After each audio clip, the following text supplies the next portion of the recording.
Tell me.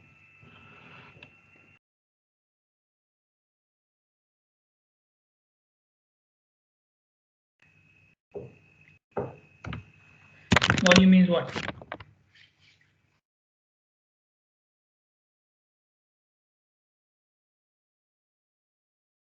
Anyone? It's very easy. We have discussed it so many times. It was in the exam as well. Yeah, good, Mariam. For a specific time, which is normally 1 hour or 1 day. Okay, so that is volume. Very good. Okay, moving on. Occupying a segment. Yeah, okay. That's another good thing you added. Yeah, I forgot it. Number of vehicles passing through a segment or a point in a given time period. Very good. Okay, so this is how you work together. Okay, now why do we do volume studies? Because to carry out the design, to carry out an effective design of the road, we must know the current volume and the future volume. Okay, if you don't know these things, then how can you design the road if you don't know how many people are going to use it? Now, you see 4 parameters which are related to volume, and we have discussed all of them. Okay, lecture 3, lecture 4, we discussed all of them. Volume, rate of flow, demand, and capacity, all of them are discussed. So you must know these things when you are doing the design. For all of them, the units are either vehicles per hour or passenger cars per hour. Vehicles per hour or passenger cars per hour. And in many cases, we calculate it as per lane as well. So vehicles per hour per lane or passenger cars per hour per lane. The volume is taken as a measure of demand. When demand increases, you will see more volume on the road. Okay, more cars passing the road. Now, how do we have variation in the demand? The demand can vary according to different times of the day. For example, we already know about peak and off-peak hours. For the second submission of your term project, I told you do the speed study in off-peak hour, free flow speed, or sorry, free flow time. Okay, volume also varies in different days of the week as well. So if you see the traffic on a Friday, that will be completely different from the traffic on Monday, because Friday is a weekend and Monday is a weekday. Okay, and traffic can also vary because of month and season of the year as well. Okay. I will give you 2 examples for that. A couple of years ago, before the COVID hit the world, one of my students group were doing a senior design project. They were trying to design public transport system for the route which is going in front of avenues. Okay, Sheikh Khalifa bin Salman Highway and going forward towards the airport.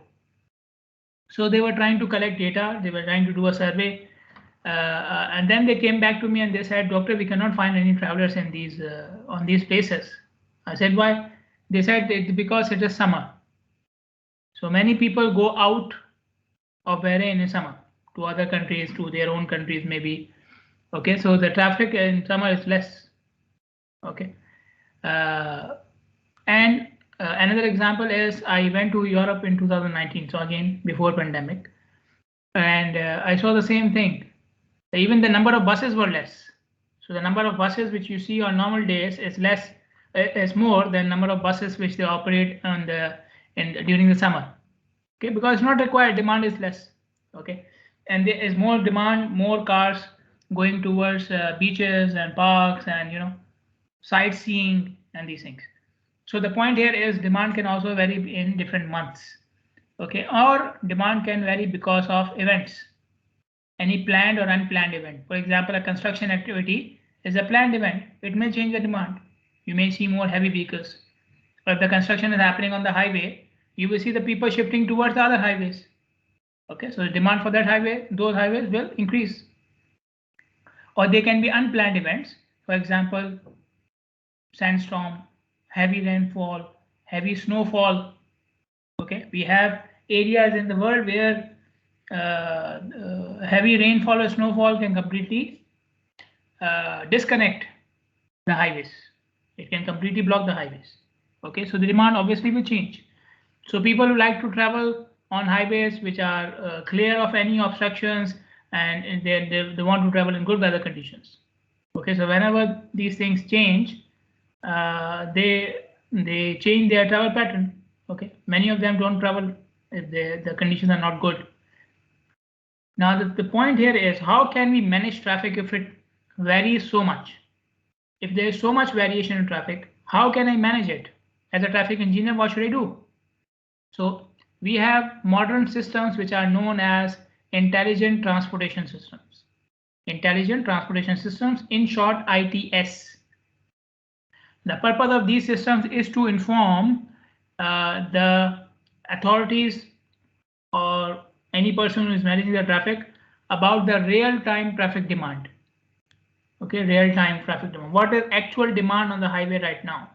So these systems inform them, and then they can be extended to take and implement decisions to manage traffic. For example, change of traffic lights, the timing of the traffic lights, change of traffic signs on the basis of demand. So these things are also part of ITS. But the main point is to inform the decision makers about the real-time traffic demand, which cannot be captured otherwise through manual observations. Now, we'll do a small activity. Open the notes for volume studies, lecture 7, open them, okay? I will divide you into 4 groups, okay? Room 1, 2, 3, and 4. 4 groups like I did yesterday. Each group is assigned a slide.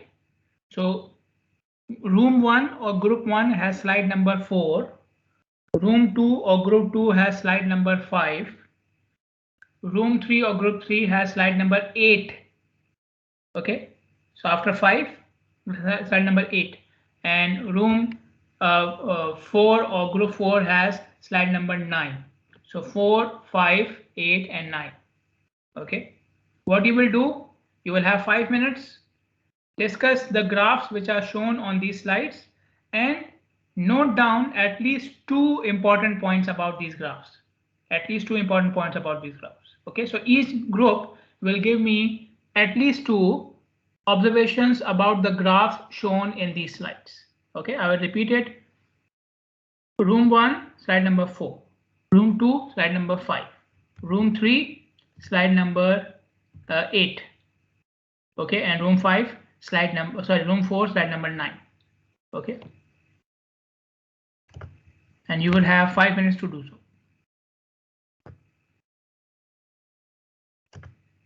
So open the notes, okay? Keep the notes in front of you.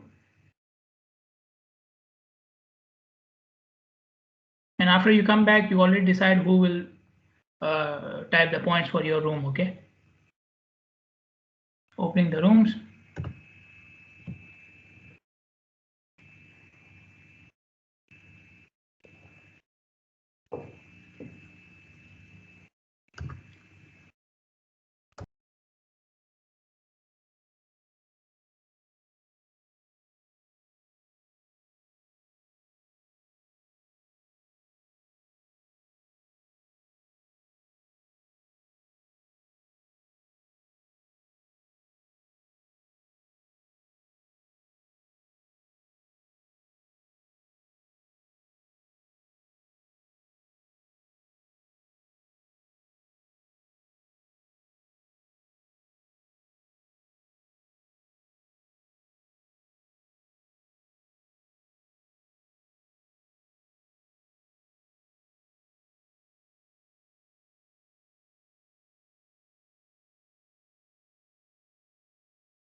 Yes, your room is taking time, but you all 3 of you are in the same room. Muhammad, Haya, and Ziad, you are all of you are in the same room. So if you want to start your discussion here, fine, no problem. I will not interrupt you. Okay, you can start the discussion in the main team, no problem.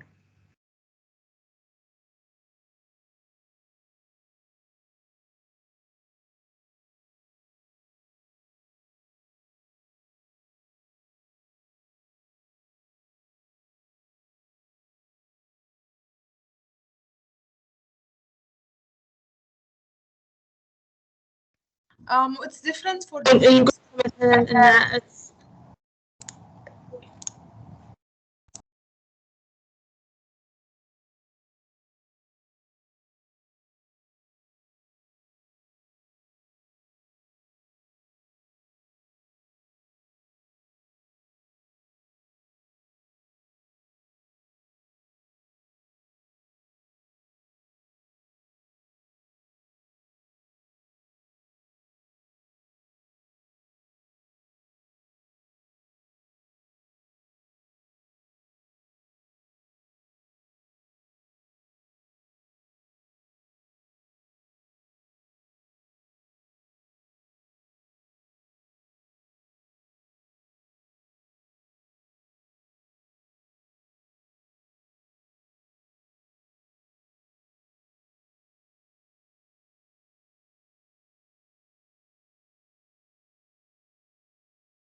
Okay, welcome back everyone. So you can start typing your points. Okay, mention the room number or the slide number.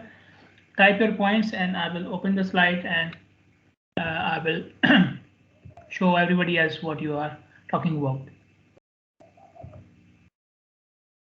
Yes, please go ahead.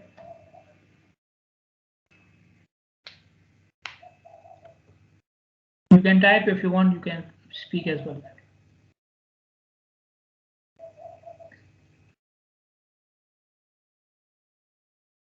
So while you're typing, I just wanted to let you know that the purpose of this exercise is to, get your brains working how to read traffic data and traffic related graphs. Okay, so there was nothing special, like nothing which requires a lot of explanation in these graphs. Okay, but just to, you know, have your mind activated during the class and in these things. Yes, room 1, 2, 3, 4. Please go ahead. Don't wait for anyone, just yeah. Okay, room 2. That was slide 5. The lowest flow is in the morning. Let me open slide 5. 5. This one. Okay. The lowest flow is in the morning. Okay. This time. Okay. That's good. Each graph shows the flow for different locations. Best time intervals throughout the day. Okay. So they cannot be for the same location. Okay. Fine. Peak hour was at 5. 5 means 5 p.m. Okay. 5 p.m. This is what I think, right? We're talking about 5 p.m. Okay, most of the locations have peak hour at 5 p.m. The peak flow during the recording is shown as the highest point in the graph. Okay, fine. Because we are plotting the flow, so the highest point is the flow. Side 3 traffic during the day is almost constant. Side 3 is which one? Okay, that's good. Okay, good observation. Each location has different peak time during the day. Okay, very good, very good. So even the peak time may not be same for each location. Very good. Room 3, you are talking about slide 8 then. Okay, this one. These are only one graph. Okay, good. Suburban freeway has lower traffic in weekends compared to weekdays because, yeah, very good. Lower traffic in weekends. And main rural route has low variation. Recreational access route has a large variation. Very good. Good observations. Yeah, I like it. Okay, suburban freeway, more traffic on the weekdays, less on the weekend. And reverse for the, which one is it? The recreational access route, because recreational places people go on the weekends. Very good. For rural route, okay, so the variation also very high because nobody goes to the recreation places on the weekdays, but everybody goes to the week in the week on the weekends. So yeah, variation is very high. Good, good, like it. Room 4 or room number 1, slide 4. Okay. Recreational access route has high daily traffic between 5 a.m. and 9 p.m. Where is it? What you are saying? Recreation access route, which is this one. Okay, so it has high traffic between 5 and 9. You're talking about this one, right? 5 p.m. and 9 p.m. I think so. Huh? Because at 5 a.m. it's very low. Okay. Actually, Doctor, we made a small mistake in room 4. We thought it was slide 7 for room 3 and 8 for room 4. But we can still share what we observed is that we saw that on the weekends the recreational access routes are being congested. Which slide you are talking about now? 8. Slide 8, yeah. On the weekends the recreational access routes are congested, but they're not really used on weekdays. And we have the freeways, the suburban freeway. It's mostly used on the weekdays, but it's left empty almost on the weekends. And then we have the rural route, which is used almost averagely, except on Friday nights, I assume because they're weekends for European and American countries, so it has more traffic than other days. Okay, great. Thank you. So going back to slide 4, daily traffic is low in the first hours of the day. Yeah, this time, right? They are not actually hours of the day. They are basically early mornings or late at night. Huh? You cannot say them hours, daytime, not the daytime. Okay. So very well done, everybody. Well done. Good. Moving ahead. So I did not give you slides 6 and 7 because I wanted to discuss them myself. So in slide 6, you see a graph and a table, and both of them are basically showing the proportion of daily traffic in the peak hour. Proportion of daily traffic in the peak hour. Okay. So how much percentage of daily traffic comes in the peak hour of the day? 10%, 12%, 13%, whatever. Okay. Now, if you look at the graph, you would see now on the x-axis, the hours are arranged in the descending order. So the hour which has the highest percentage of daily traffic is the first hour, and the one which has lower is the second. The one which is lowest is in the end. Okay. So the hours are arranged. Okay. Now you can see in all the graphs, most hours of the year have almost same percentage of traffic in the peak hour. So for most days of the year, percentage of daily traffic is the same in the peak hour. So if it is 10% for most of the days of the year, it is 10%. There are few days on which it is significantly higher than the other days for some highways, even not for all highways. You can see for these two graphs, there is no change. Okay, which are basically the urban roads. For urban roads, there is no change.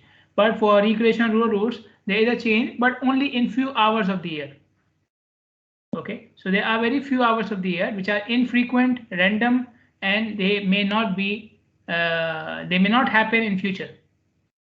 Okay, so when you are designing the highways, we try to cover this portion of the graph, which is flat and is showing majority of the hours of the year having the same proportion of traffic. So if you have covered this much portion of the graph, if you are selecting a percentage which is covering this much portion of the graph, you are doing good. Okay, so we select a point which is somewhere here. Okay, closer to the flatter part where the percentage goes constant. Okay, so and we try to exclude these hours which are very few and the values are very high, and they are unexpected. Okay, they are anomalies or they are something exceptional. Okay, so we are trying to cover most of the hours of the day, but we are trying to exclude something which is random, infrequent. Okay. So should I plot the graph every time, and should I, do this exercise every time to know which hour should I take? No, we have some recommended values. Okay. Normally, the 30th hour in this graph, again, the hours are in descending order. So 30th highest hour is taken for design. And what is the percentage of daily traffic in that hour? It's given in this column here, depending upon the type of road. Recreation road, which goes towards recreational places, parks, beaches. Rural, which is in the rural areas. Then we have two urban roads, and I've explained the meaning of the word radial and circumferential earlier as well, but I will explain it again just to refresh your minds. Radial means a route which is going from the center towards the boundary. So center of the urban area towards the boundary of the urban area. That is a radial route or radial road. And circumferential means something which is going along the boundary or around the center of the area. Okay, so around the boundary or along the boundary is circumferential. From the center to the boundary is radial. Okay, so something like this. If this is your urban area, so a route which is going like this is radial, and if something goes like this, circumferential. Okay. Another thing which you can see here, as I said, most of the hours of the year have almost same percentage of traffic coming in the peak hour. So you can see 100th and 200, there's not much difference between these hours. For urban routes, there's no difference at all actually. And even for the other roads, the difference is very small, 2-3%, very small. Okay, so this is the point which I was making earlier, that most days of the year have the same, almost the same proportion of daily traffic in the peak hour. Okay, but for design, you don't have to worry about all of them. Just take these recommended values or draw your own curve and take the value which is the 30th in that curve. Then this curve is basically showing the flow rate and the time. Now flow rate, as we have discussed earlier, is the when you take the flow for less than 1 hour and then you convert it to hourly rate, that is flow rate. Okay, now the flow can be taken for different time intervals, right? If you remember in the exam, I gave you flow for 10 minutes, and then to convert into hours you multiply by 6. In the examples which we did in the class, the flow was given for 15 minutes and you convert it to 1 hour by multiplying by 4 or dividing by 0.25. Okay, so flow can be for different time intervals. In this graph, you see the flow is given for 5 minutes. So each bar, okay, each of these lines is a 5-minute flow value. Okay, and they are calculating two types of flow rates for 15 minutes and flow rates for 1 hour. Okay, so you see the dotted line, this is flow rate for 1 hour. So they took the value of 15 minutes, the peak 15 minutes, and converted it to the hourly flow rate. Okay, and then they, at different other locations, they took the value of 5 minutes and converted it to 15 minutes flow rate. Okay, point which you can see in this graph, the main point which you should observe in this graph is the variation. Obviously the 5 minutes values are, you can see, so going up and down, and there's a lot of variation in these 5 minutes values, right? Okay, you see this portion, 2200, and the lowest value is less than 2000. Okay, less than even 1500. Okay, and then if you go into this region again, lot of variation. Okay, so variation, the 5 minutes flow, actual flow values, and then when you convert it to flow rate for 15 minutes, again you see a lot of variation. So for example, this value and this value, there's a huge difference between them. Okay, now instead of taking 15 minutes flow rates, if you say no, this is causing too much variation, why don't I take the hourly flow rate? Now if you compare the hourly flow rate to the flow values or to the 15 minutes flow, again you see a lot of variation. Okay, so basically what this graph is showing you, that your period of observation and the period for which you are calculating the flow rate has a lot of effect on the design values as well. So if somebody took a flow rate for 15 minutes and he used it for design, somebody else took flow rate for 1 hour and he used it for design, or she used it for design, their values will be completely different. Their design will be completely different. Okay, why? Because of the variation you see in the graph. Okay, so that's why we follow a common trend, which is flow for 15 minutes and convert it to flow rate for 1 hour, so that everybody is following the same practice and you get the same answers. Okay, so this was the basic aim of showing you all these graphs. You can look at this one as well. Okay, later on, there's no big point over there. There's no technical point over here. Just to you just observe and see the trends, and that's it. Okay, if you have questions, you can let me know. Okay, later on, no problem. Now we come to volume studies which are done for intersections. Now intersections are preferred to be observed manually. Rather than using devices, we prefer to observe them manually. Why? Because sensors and detectors may not be able to tell you the direction of the turning of the vehicle. Okay, sensor detectors may not give you in which direction the vehicle is turning. Now you may use cameras as well. So in camera you have the video, you can see which direction the vehicle is turning. There are two problems with the camera, or three problems with the camera. Okay, the first problem is the position of the camera. Okay, the camera may be in a position where it is getting obstructed by the moving vehicles. Okay, so a large truck comes and the vehicles which are in the other lane are hidden because of the truck. Okay, secondly, some intersections may not have any place to put the camera. Okay, so you don't have a median, or I don't have any roadside place, or don't have anything in the middle of the road or over the road where you can put the camera. Okay, so that's another problem.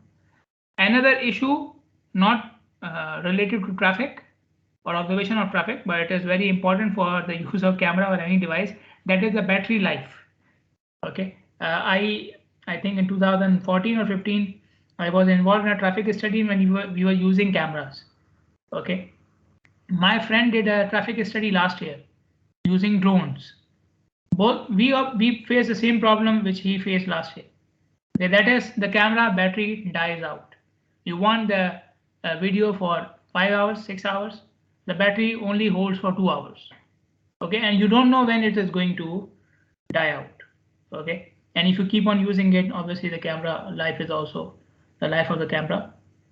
The operation life of the camera is also getting reduced. But anyways, so the battery dies, the camera will stop working, your video will be interrupted, and you have to go back to the site and replace the battery, and then the camera will start working again. So these are the problems with the use of the camera. Okay, so because of these reasons, we prefer to do volume studies on intersections manually. So if you are doing manual studies, then you have to keep certain points in your mind. The first point is the position of the observer. Obviously, observer is also viewing the road. Okay, while he is observing, he is viewing the road. If his line of sight is not clear, his observations will not be accurate. Okay, so for example, I want an observer to count the number of vehicles turning left, and I put him on this side of the road. This is wrong. Any truck will come, and he will not know what is happening behind the truck. So this observer must be on this side of the road where he can see the turning vehicles easily, the vehicles which he is supposed to count. Okay. Secondly, at what time the observer should record or count the vehicle? Okay, at what point of time, or at what point on the intersection he should record the vehicle's turning or the vehicle movement. The answer was also discussed in the last chapter as well, when we're discussing the delay studies.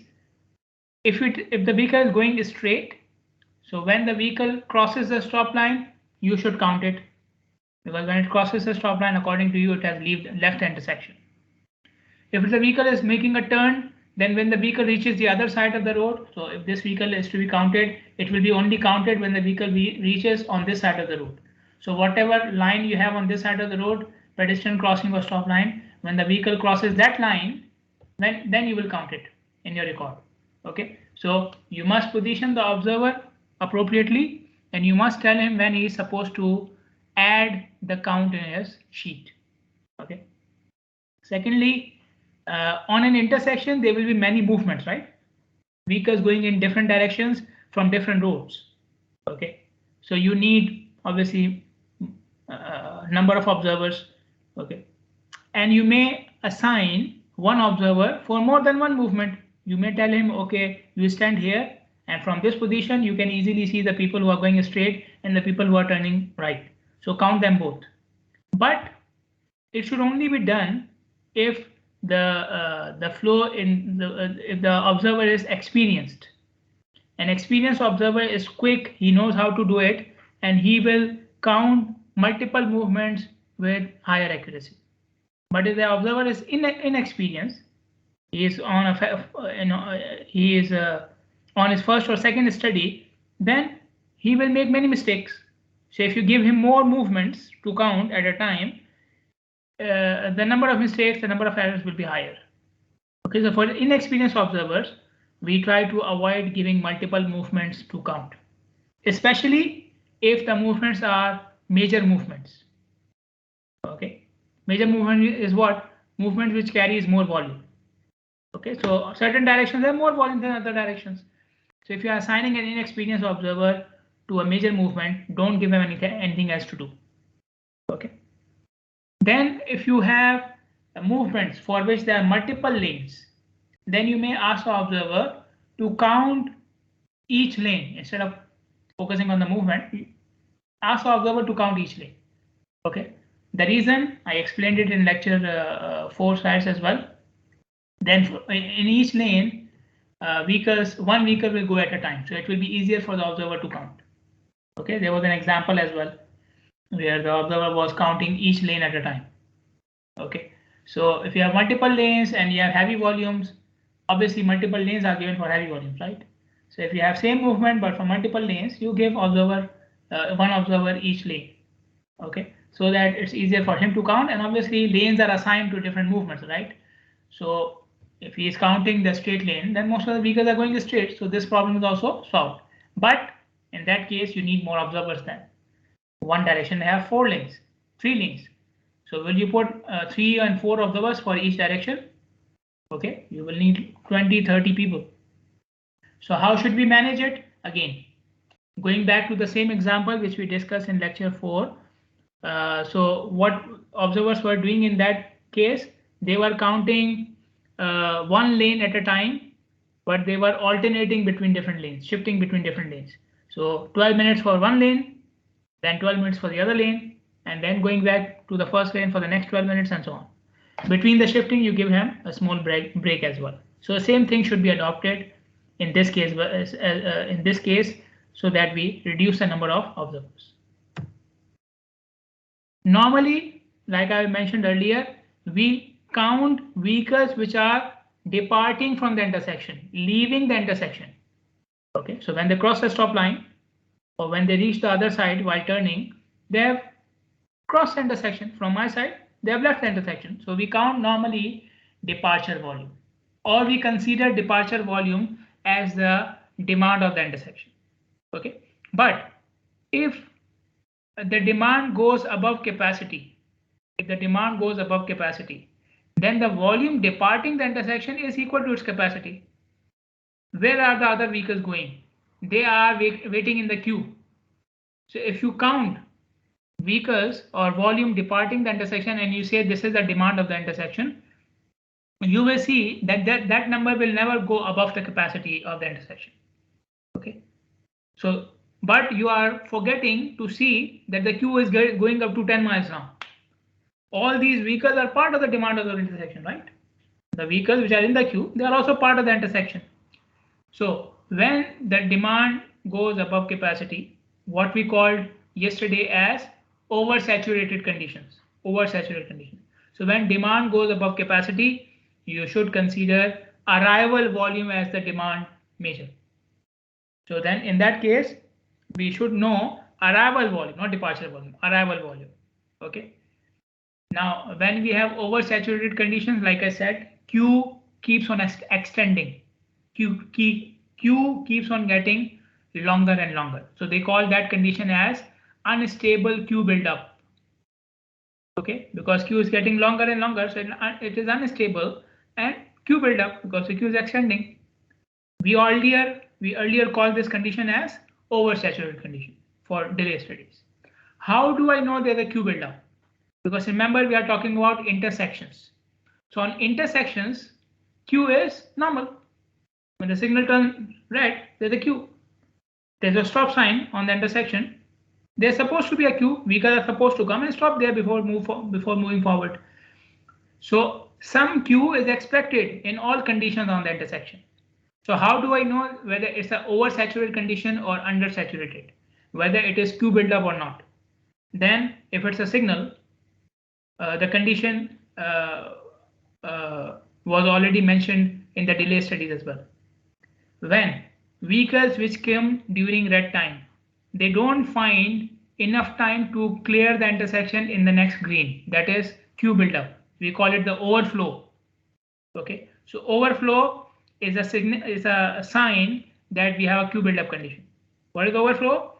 Vehicles came during red time and they could not pass the signal, could not pass the intersection in the next green time. So they were waiting for more than one red phase.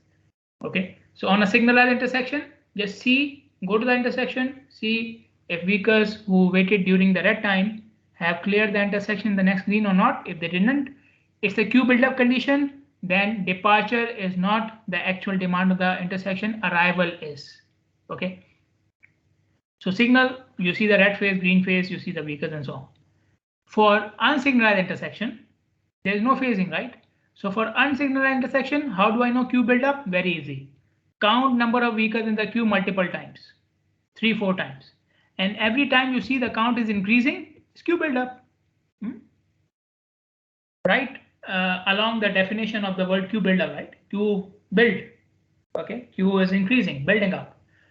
Okay, so for signalized intersection, see if the vehicles are passing in the next green phase or not. For unsignalized intersection, have multiple counts of queue, and if the count keeps on increasing, that means a queue buildup condition. So when you meet these conditions, any of these conditions according to the type of intersection, you will not consider departure as a demand volume. You will consider arrival as a demand volume. Okay. Now the problem with counting the vehicles in the queue. There's a problem with counting the vehicles in the queue. Okay, what's the problem? Okay. What's the problem? Vehicles arriving. Where are they arriving? So this is your queue, right? This is your queue. So the vehicle will arrive at the end of the queue. Okay, so the end of the queue is here. The next vehicle will arrive here. So you see, the queue is now extending. Okay, so each time the end of the queue is getting farther from the intersection. Each time the end of the queue is getting farther from the intersection, right? And at some point of time, the queue will move as well. So when these vehicles move forward, the end of the queue may be here. Okay, so if you want to count the number of vehicles which are arriving at the end of the queue is not stagnant. It is moving itself forward and backward. With every new vehicle, it is moving backward, and when the queue moves, when the signal turns green, or when they have a chance, the queue moves forward. So if you want to count the number of vehicles in the queue, you should move with the queue, right?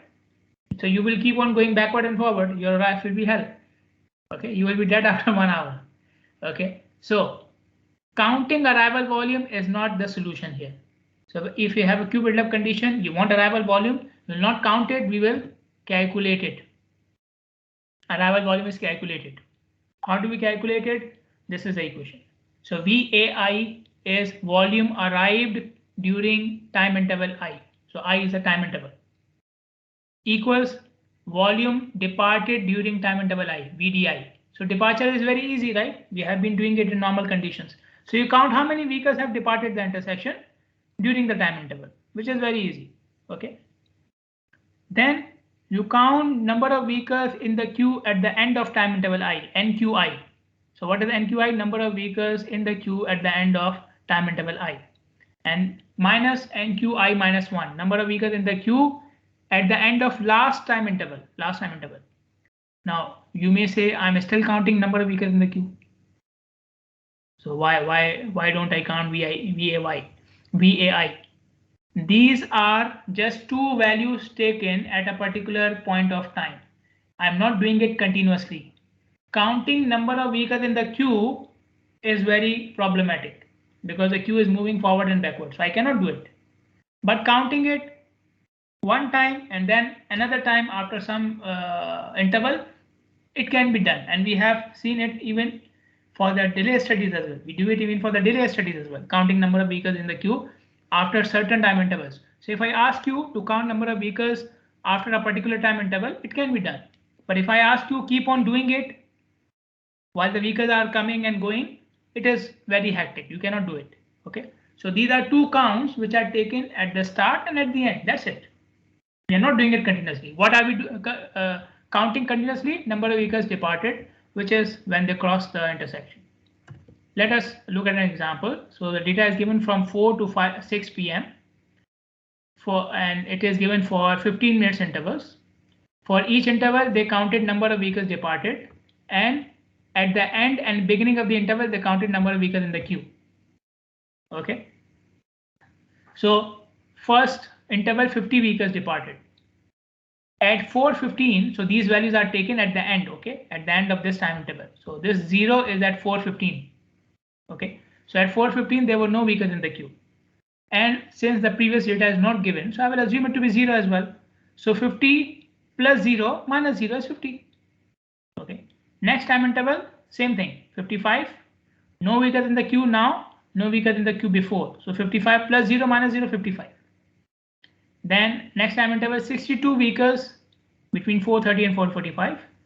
5 vehicles in the queue at 4:45 at the end. So 62 plus 5 minus 0, 67. Okay. Next time 65 plus 10 number of vehicles in the queue now minus 5 number of vehicles which were before in the queue. Okay, and you get 70. Okay, how am I using this equation? 65 vehicles departed during this 15 minutes. At the end of 15 minutes, 10 are in the queue. Out of these 10, 5 are already in the queue. So how many vehicles actually came to the intersection between this time interval? 65 who departed, plus 10 who are in the queue, minus 5 who are already in the queue. Okay, so you got 70. Okay. So each time I am taking vehicles departed plus queue count at the end minus queue count before. Okay, and in the end you can see the queue becomes 0 again. Okay, so if the start value of the queue is 0 and the end value of the queue is 0, then arrival will become equal to departure, because no vehicles are in the queue from before the study period and no vehicles are left in the queue at the end of the study period. So whoever came during these 2 hours, all of them left. Okay, so arrival will become equal to departure. So when starting queue and ending queue is 0, then arrival total will be equal to departure total. Okay, so any questions? I will stop here. Any questions, any problems, any suggestions, queries, anything confusing? Thank you very much, Doctor. Thank you. You're welcome. So have a nice day. See you inshallah tomorrow. And thank you for listening and participating. Assalamu alaikum.